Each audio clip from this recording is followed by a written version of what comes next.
આ શરીર તારું નથી, શરીર એક દિવસ માટીમાં મળી જશે.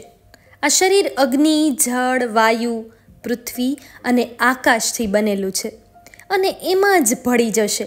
પણ આત્મા અમર છે, આત્મા સ્થિર છે.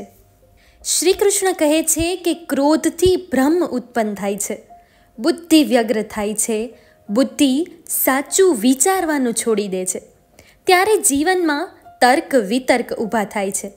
માણસ સાચા ખોટાનું ભાન ભૂલે છે અને વ્યક્તિ પોતાનું જ નુકસાન નોતરે છે. જેથી ક્રોધને છોડો. જે માણસો સાચી વાતનો પણ ખોટો મતલબ કાઢે છે, એની પાસે ખુલાસો કરવા માટે આપણો વ્યર્થ સમય બગાડવો નહીં. એને સમય જરૂર સમજાવશે. છેતરીને લઈ જવાવાળાના માત્ર 2 જ હાથ હોય છે, પણ દેવાવાળાના 1000 હાથ હોય છે. શરીર જેનું સુંદર છે ને, દુનિયા પસંદ કરે છે, પણ જેનો આત્મા સુંદર છે એને ભગવાન પસંદ કરે છે. જેથી આત્મા ચોખ્ખો રાખો.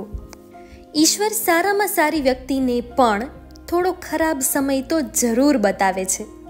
તે તેને દુઃખી કરવા માટે નહીં, પરંતુ તેને પોતાનો અને પોતાનાનો પરિચય કરાવવા માટે છે. તમારી બધી મુશ્કેલીઓ એક દિવસ સમાપ્ત થઈ જશે જ્યારે તમે માનશો કે બધું ભગવાનની ઈચ્છા મુજબ થઈ રહ્યું છે. છલ, કપટ અને પાપનું ફળ આ જ ધરતી પર ભોગવવું પડે છે.